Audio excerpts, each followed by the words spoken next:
Hello viewers, welcome to our YouTube channel. आज के video में हम कवर करेंगे न्यू एनसीईआरटी बुक से क्लास 10 के chapter pair of linear equation in two variables के एक्सरसाइज 3.2 के सारे क्वेश्चन को। चलिए स्टार्ट करते हैं आज का वीडियो। क्वेश्चन नंबर 1 क्या बोलता है? Solve the following pair of linear equation by substitution method. जो भी हमारा लीनियर इक्वेशन ये दिया हुआ है, पेयर ऑफ लीनियर इक्वेशन, इनको सॉल्व करना है कैसे? सब्सटीट्यूशन मेथड से। पिछले एक्सरसाइज का जो हम लोग क्वेश्चन किए थे सॉल्व, वो क्या किए थे? ग्राफ मेथड से, पर इसको करेंगे हम सब्सटीट्यूशन मेथड से। तो सब्सटीट्यूशन मेथड होता क्या है? सब्सटीट्यूशन मेथड होता है कि वैल्यू को हम सब्सटीट्यूट करेंगे। एक इक्वेशन से हम निकालेंगे एक्स का वैल्यू और दूसरे में पुट करेंगे, उससे फिर वाई का वैल्यू निकलेगा। फिर वाई का वैल्यू निकालने के बाद फिर फर्स्ट वाला ही इक्वेशन में हम पुट करेंगे। नहीं समझ में आएगा? चलिए देखते हैं क्वेश्चन में कैसे सॉल्व किया हुआ है। ये क्वेश्चन नंबर 1 है हमारा। क्वेश्चन नंबर 1 में दो ठो हमारा दिया हुआ है, क्या? लीनियर इक्वेशन दिया हुआ है, पेयर ऑफ लीनियर इक्वेशन, जहाँ पे क्या है x plus y equal to क्या दिया हुआ है 14, और दूसरा दिया हुआ है x minus y equal to 4। अब इन दोनों को हम सब्सटीट्यूशन मेथड से यूज करके क्या करेंगे? x और y का वैल्यू निकालेंगे। तो सबसे पहले क्या करेंगे हम? पहले फर्स्ट ये वाला इक्वेशन का, दो इक्वेशन है ना, तो इक्वेशन 1 और इक्वेशन 2 मान लेंगे। उसके बाद क्या करना है? दोनों में से कोई भी इक्वेशन है, दोनों में से एक इक्वेशन को लेंगे और x का वैल्यू हम निकालेंगे। x का वैल्यू कैसे निकालेंगे? x को एक साइड रखेंगे और जो भी वैल्यूज है लेफ्ट साइड में सबको राइट साइड में ले जाएंगे। उससे हमारा क्या होगा? x का वैल्यू निकलेगा। तो x का, तो इक्वेशन 1 को भी कर सकते हैं, 2 को भी कर सकते हैं, जिसको भी करना है कोई दिक्कत नहीं है। पर इसको x का निकालने के बाद क्या करेंगे? इसको 1 से अगर निकाले थे तो क्या करेंगे? फिर 2 में डालेंगे, इसका वैल्यू 2 में डाल देंगे। तो वही किए हैं हम। क्या किए हैं? इक्वेशन 1 इक्वेशन 2 माने। फ्रॉम इक्वेशन 1 हमारा क्या हो गया? x को हम एक साइड रखेंगे और सारे वैल्यू को हम इक्वल टू के वो साइड ले जाएंगे। तो जो प्लस में है वो माइनस में हो जाएगा, माइनस में है प्लस हो। अब इसको हम क्या माने? इक्वेशन 3 मानेंगे। उसके बाद इस वैल्यू को हम पुट करेंगे। किस में पुट करेंगे? तो हम इक्वेशन 1 से ना निकाले थे इसका वैल्यू, तो इक्वेशन 1 में ही नहीं पुट करेंगे, जिससे में से निकाले उसको छोड़ के दूसरा वाला जो है उसमें हम पुट करेंगे इसका वैल्यू। तो हम 2 में पुट करेंगे। तो putting this value in equation 2, तो इसका वैल्यू जो है वो 2 पे पुट कर दिए। 2 पे पुट करना मीन्स क्या होता है? जहाँ जहाँ x है वहाँ वहाँ हम वैल्यू पुट कर देंगे। तो x इसमें कहाँ था? तो x के जगह हम 14 माइनस वाई को पुट कर दिए, माइनस वाई इक्वल टू 4। अब इसको सॉल्व करेंगे। इसको सॉल्व करेंगे तो क्या हो गया? ये ब्रैकेट से बाहर हो जाएगा, तो 14 माइनस वाई, पहले से माइनस वाई इक्वल टू 4। अब इसको सॉल्व करेंगे तो क्या हो जाएगा? 14 माइनस माइनस क्या होता है? प्लस होता है। तो यहाँ पे कुछ नहीं है तो क्या है? 1 1 2 हो जाएगा। तो 2y और साइन जो है वो माइनस का ही रह जाता है, इक्वल टू 4। अब जो है इस वेरिएबल्स वाला टर्म को एक साइड रखेंगे और ये जो टर्म्स है कांस्टेंट वाला एक साइड ले जाएंगे। तो 14 उधर जाएगा, प्लस में है तो क्या हो जाएगा? माइनस में हो जाएगा। सॉल्व करेंगे तो क्या होगा? -2y, 4 माइनस 14, प्लस माइनस क्या हो गया? माइनस हुआ, और साइन क्या है? बड़ा वाला का उतरेगा, तो हो गया -10। अब ये माइनस माइनस कट जाएगा। y को इधर ले जाएंगे तो ये इंटू में था, तो इधर में जाके क्या हो जाएगा? डिवाइड में हो जाएगा, तो डिवाइड बाई 2 हो जाएगा। इसको काटेंगे तो 5 टाइम्स में जाएगा। y का वैल्यू क्या आ गया? 5 आ गया। अब इसको इक्वेशन 4 मान लेंगे। अब इस वैल्यू को, y का वैल्यू निकाले ना, तो इस y का वैल्यू हम पुट करेंगे किसमें?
नेक्स्ट है क्वेश्चन नंबर 3।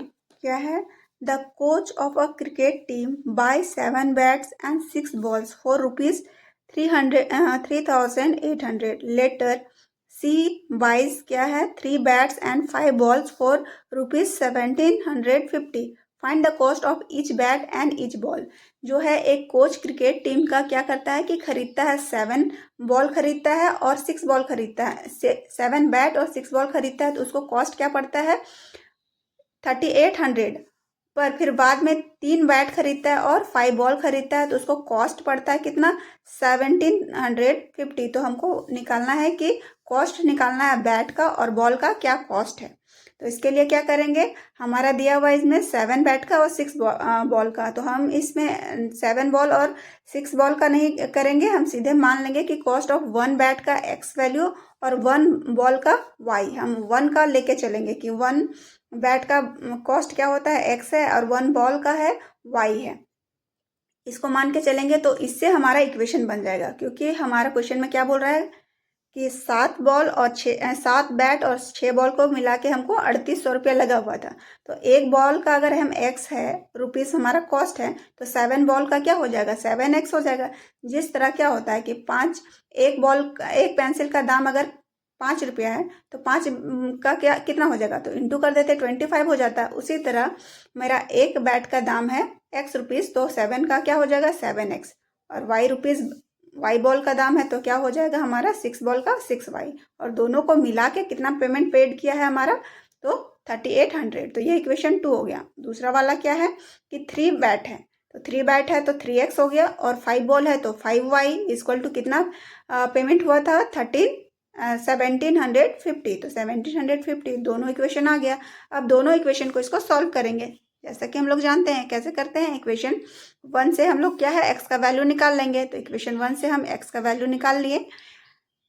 अभी तक तो उम्मीद है कि आपको इक्वेशन 1 से एक्स का और वाई का वैल्यू निकालना आ गया होगा, इसमें दिक्कत नहीं होगा। तो एक्स का वैल्यू निकाल लिए, उसके बाद इसको क्या करते हैं हम पुट करते हैं इक्वेशन 2 में। तो इक्वेशन 2 में हम पुट कर दिए।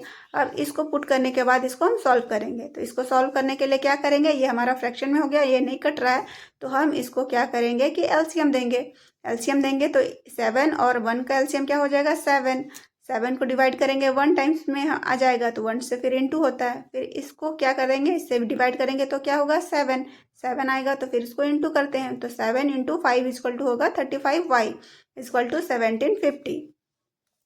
अब क्या है कि हम इनको क्रॉस मल्टीप्लाई करेंगे। तो क्रॉस मल्टीप्लाई करेंगे तो क्या होगा, यहाँ पे कुछ नहीं था तो 1, तो 1 से इंटू होगा तो ये वही नंबर हो जाएगा। फिर इसको इंटू करेंगे इससे, तो क्या हो गया हमारा 12,250 आएगा। अब इसको सॉल्व करेंगे, ये जो नंबर है इससे मल्टीप्लाई होगा, फिर इससे मल्टीप्लाई होगा, तो इसको इंटू करने पे क्या हो जाएगा 11,400। इसको मल्टीप्लाई करेंगे तो -18y प्लस 35y, ये हो गया। अब जो है वेरिएबल्स जो है उसको हम एक साइड रखेंगे और सॉल्व करेंगे। इनको करेंगे प्लस माइनस माइनस, तो क्या हो जाएगा, और बड़ा का साइन उतरेगा तो प्लस 17y, ये एज इट इज़ है।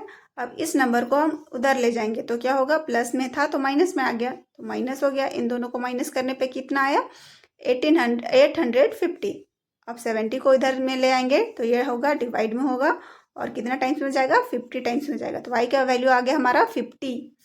अब इस वैल्यू को क्या करते हैं सब्स्टिट्यूट करते हैं। तो इक्वेशन 3 यहाँ पे बनाए थे, तो इक्वेशन 3 में इसको वैल्यू सब्स्टिट्यूट करेंगे, तो x का वैल्यू क्या हो जाएगा 3800 माइनस 6 इंटू 50/7। अब इसको सॉल्व करने पे क्या हो जाएगा, इन दोनों को मल्टीप्लाई करेंगे तो 300 माइनस करने पे x का वैल्यू 3500/7, इसको काटेंगे तो क्या हो जाएगा 500।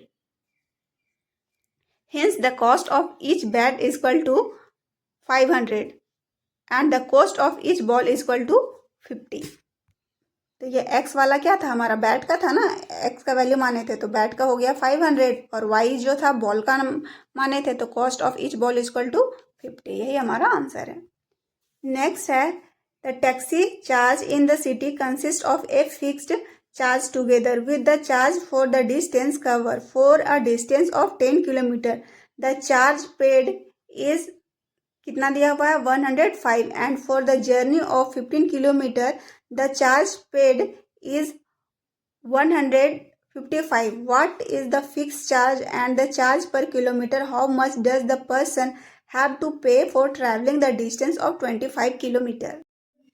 इस क्वेश्चन में बोल रहा है कि जो टैक्सी चार्ज है किसी भी सिटी का, तो वो बना हुआ है कैसा, फिक्स्ड चार्ज है और चार्ज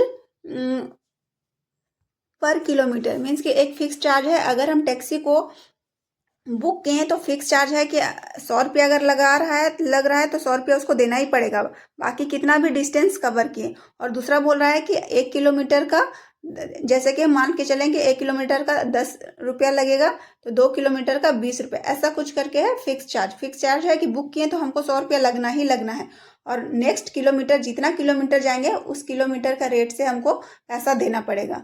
तो उस बोल रहा है कि जो फिक्स्ड चार्ज था और इसको मिला के 10 किलोमीटर जब ट्रैवल किया तो वो पेड किया कितना कि 105 रुपया, और फिर 15 किलोमीटर अगर पेड किया चला है तो उसको पेड करना पड़ा है, पैसा देना पड़ा है 155 रुपया। तो बताना है कि फिक्स्ड की चार्ज क्या था और जो है चार्ज पर किलोमीटर वाइज कितना उसको पे करना पड़ा।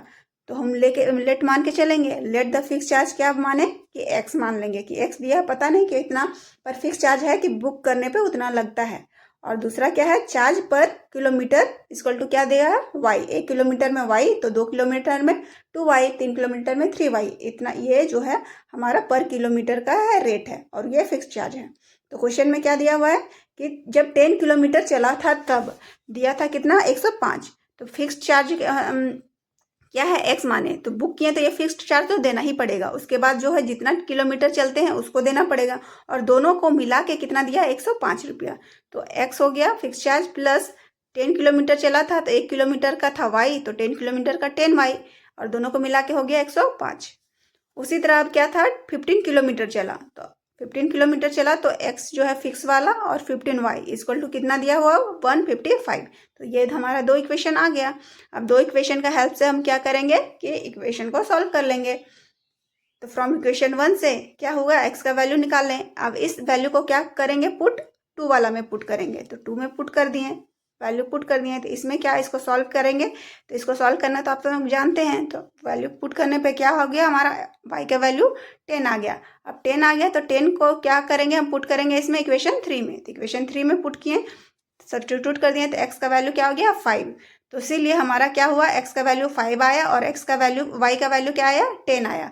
तो हमारा फिक्स चार्ज था ना x, तो फिक्स चार्ज इक्वल टू क्या हो जाएगा, 5 रुपीज़। ये फिक्स चार्ज है। अगर हम कभी भी कोई भी ऑटो को बुक करेंगे तो हमको 5 रुपये देना ही पड़ेगा, चाहे हम चले कितनों किलोमीटर या ना चले, तो 5 ये फिक्स है। और चार्ज पर किलोमीटर, तो 1 किलोमीटर अगर जाएंगे तो क्या हो जाएगा, हमको 10 रुपया देना पड़ेगा। तो ये दोनों 1 किलोमीटर अगर हम चले गए तो क्या होगा, इन दोनों को ऐड करके 15 रुपीज़ देना पड़ेगा। इस तरह का टैक्सी चार्ज होता है। इधर नहीं होता, ये होता है बड़े बड़े शहरों में। नेक्स्ट क्वेश्चन नंबर 5 क्या है, द फ्रैक्शन बिकम 9/11। जो फ्रैक्शन है वो 9/11 हो जाएगा if 2 added to both numerator and denominator. Denominator और न्यूमरेटर में अगर 2 जोड़ देंगे तो जो भी फ्रैक्शन था पहले का वो क्या हो जाएगा, 9/11। और if 3 is added in both numerator and denominator, और 3 अगर ऐड करेंगे तो क्या हो जाएगा, हमारा 5/6 हो जाएगा। तो फाइंड क्या करना है, फ्रैक्शन को हमको निकालना है। तो लेट द नंबर बी क्या हो जाएगा, हम x मानेंगे, न्यूमरेटर को हम x मान लेंगे और डिनोमिनेटर को y मान लेंगे।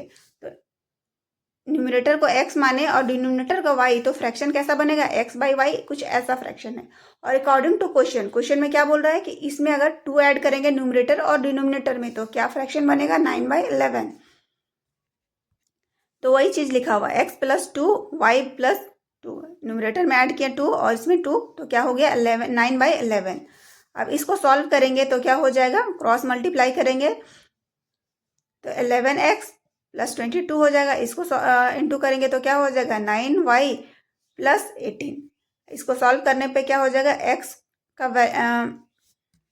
ये हमारा इक्वेशन 1 आ रहा था ना, तो इसमें ही हमको इक्वेशन नहीं बनाएंगे, हम सीधे x का वैल्यू ही निकाल लेंगे। तो 11x हो गया, इसको इधर ले जाएंगे तो क्या हो जाएगा, माइनस में हो जाएगा, -22, और इसको माइनस करेंगे तो क्या होगा, 18 में माइनस करेंगे 22 को तो -4, वही चीज़ लिखा हुआ है।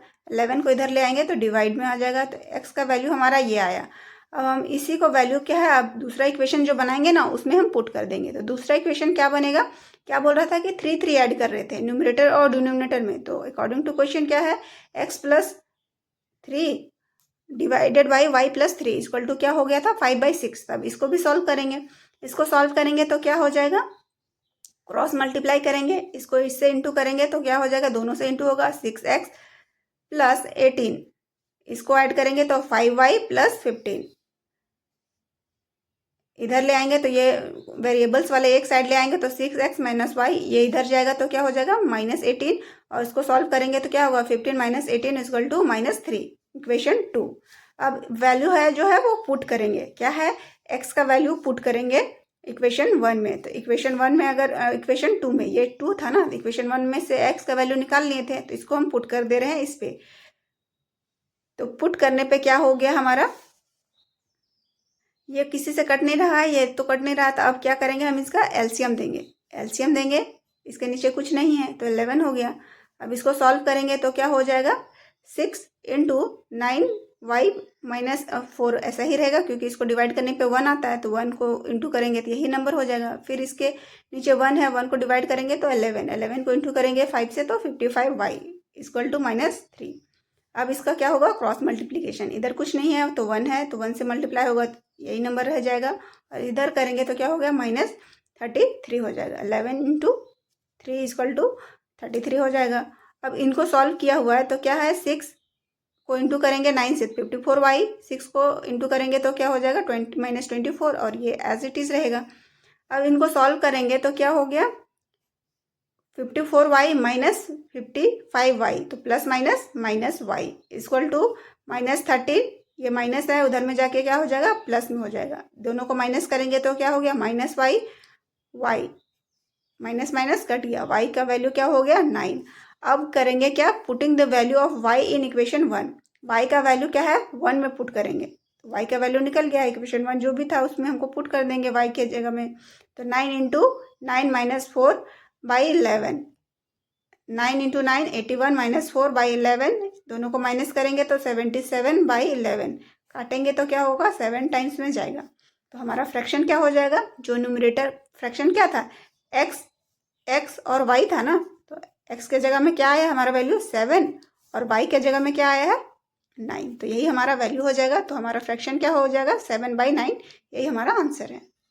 Next question number 6, last question क्या है, 5 years hence the age of Jacob will be 3 times of his son. Find the age. Jacob's age was 7 times that of his son. What are their present age? क्या बोल रहा है कि 5 साल बाद Jacob और उसका सन है, जैकब और उसका सन में जो है 5 साल के बाद उन दोनों का एज, जो भी एज है उनका डिफरेंस क्या हो जाएगा, कि हो जाएगा 3 टाइम्स हो जाएगा। जो जैकब है वो अपने बेटे का 3 गुना हो जाएगा। और फिर बोल रहा है कि और 5 years एगो जो था, और पहले क्या था 7 टाइम्स ऑफ हिज सन का एज का जो भी था वो था 7 टाइम्स था। 5 साल पहले जो है 7 गुना बड़ा था जैकब अपना बेटा से, और 5 साल बाद क्या हो का बोल रहा है 3 गुना बड़ा हो जाएगा। तो वो बताना है कि उसका प्रेजेंट एज क्या है दोनों का। तो हम लोग इसमें क्या है, प्रेजेंट एज पहले क्या था बाद में क्या होगा उससे हमको कोई मतलब नहीं। हमेशा एज का क्वेश्चन में हमको क्या लेके चलना है कि उनका एज, प्रेजेंट एज क्या है। तो let the present age of Jacob को मान लेंगे x ईयर्स है, और इसका सन का क्या है y ईयर्स है। अब हमका 2 कंडीशन दिया हुआ हमको, एक है कि 5 साल बाद का और 5 साल पहले का। तो पहले हम लोग देखते हैं कि 5 साल बाद का दिया हुआ। तो 5 साल बाद है तो जैकब का एज क्या होगा, अभी x है एज है तो उसका 5 साल बाद क्या होगा, 5 ज़्यादा हो जाएगा। जैसे कि अभी मेरा एज है 25 साल, तो 5 साल के बाद क्या हो जाएगा, 5 ऐड कर देंगे ना 25 में तो 30 साल हो जाएगा। तो इसी तरह जो भी एज है हमको पता नहीं है तो 5 साल के बाद क्या है 5 ऐड कर देंगे। मल्टीप्लाई नहीं करना है, ऐड करना है, क्योंकि 5 साल के बाद 5 साल ही ऐड होगा, उसका ज़्यादा हो जाएगा। उसका सन का भी एज है 5 साल के बाद, उसका सन भी तो बढ़ेगा, वो तो वही एज का नहीं रहेगा, तो y + 5 हो जाएगा। अब जो दिया हुआ था हमारा कंडीशन कि 5 साल बाद क्या है, जो जैकब है उसका 3 गुना है, तो 3 गुना है तो 3 टाइम्स जो है ना अपना बेटा का, तब ना दोनों का इक्वेशन सॉल्व होगा। तो 3 टाइम्स 3 गुना है तो 5x को इंटू करेंगे उसका बेटा का एज से, 3 टाइम्स है तो तब दोनों का इक्वेशन इक्वल हो जाएगा। तो इसीलिए इधर हम इंटू करेंगे, ये नहीं कि हम इधर इंटू करेंगे। इधर इंटू करेंगे तो इक्वेशन नहीं बनेगा, इक्वेशन ज़्यादा हो जाएगा। हम लोग को इक्वल करना है, तो इक्वल करना है तो ये जो है जेकॉब है, जेकॉब जो है वो अपना बेटा का 3 गुना है, तो तब इक्वल हो गया 3 गुना। अब इसको सॉल्व करेंगे तो क्या हो जाएगा, सिंपली मल्टीप्लाई कर देंगे, एक्स का वैल्यू निकाल देंगे यहाँ से, एक्स का वैल्यू निकालेंगे। अब दूसरा इक्वेशन बनाएंगे तो उसमें इसका वैल्यू पुट करेंगे। तो अब था आफ्टर, अब है बिफोर 5 ईयर्स, तो बिफोर 5 ईयर्स क्या हो जाएगा, 5 साल छोटा होगा ना, माइनस होगा। आफ्टर था तो ऐड किए, तो 5 साल बाद क्या हो जाएगा, अभी मेरा 25 है तो 5 साल पहले मेरा कितना था, 20 था, तो मैं क्या किए, माइनस किए। तो उसी तरह एक्स है तो एक्स में माइनस किए 5, सन का एज वाई था, वाई में किए -5। और दूसरा क्या कंडीशन दिया हुआ था कि उस टाइम जो है वो जैकब जो था अपना बेटा का 7 गुना था, तो इसमें 7 से मल्टीप्लाई कर देंगे उसका बेटा का उम्र का 7 गुना, तब दोनों का इक्वेशन इक्वल हो जाएगा। अब इनको सॉल्व कर देंगे, इनको सॉल्व करेंगे तो x जो है x - 7y - 13, ये जो हमारा इक्वेशन बना। अब पिछला टाइम में जो इक्वेशन हमारा x आया था इसी का वैल्यू है, इसमें पुट कर देंगे। Putting the value of x इन किस में करना है, 2 में, ठीक है, 2 में पुट कर दिए। तो अब क्या हो जाएगा हमारा, x के जगह में पुट किए तो क्या हुआ 3y + 10, तो 3y + 10 और ये क्या था -y = -13। इसको सॉल्व करेंगे तो क्या होगा, 3 - 7 = क्या हो, बड़ा का साइन होगा तो -4y + 10 = -30। -4y इधर लेके जाएंगे तो क्या होगा -10, तो माइनस माइनस क्या हो जाएगा, प्लस हो जाएगा, और साइन क्या हो जाएगा माइनस। इधर क्या था माइनस, प्लस में था तो -10 आया ना, तो इन दोनों को ऐड करेंगे तो क्या होगा -14 हो जाएगा। अब माइनस माइनस कट गया, ये 4 है, इधर में आके क्या होगा डिवाइड में होगा, तो काटेंगे तो क्या 10 टाइम्स में जाएगा। अब putting the value of y in equation 1, अब जो भी वैल्यू है y का उसको क्या करेंगे इक्वेशन 1 में पुट करेंगे। इक्वेशन 1 में पुट कर दिए तो y का वैल्यू निकल जाएगा। तो x = क्या है 3 × 10 + 10, इनको इंटू करेंगे तो क्या होगा 30 + 10 = 30 × 10 + 10 = क्या हो जाएगा 40। इसीलिए हमारा क्या हो गया, एज ऑफ जेकॉब्स का एज क्या माने थे, x माने थे, तो उसका एज क्या हो गया 40, और सन का एज क्या माने थे y, और y का वैल्यू कितना आया है 10, तो सन का एज क्या हो जाएगा 10। तो अभी प्रेजेंट एज क्या है इसका, जेकॉब का सन का 10 और इसका जेकॉब का 40। तो इसी के साथ हमारा एक्सरसाइज 3.2 का सारा क्वेश्चन कंप्लीट होता है। अगर ये वीडियो आपको हेल्पफुल लगा होगा तो like share and subscribe. Thank you for watching, मिलते हैं नेक्स्ट वीडियो में।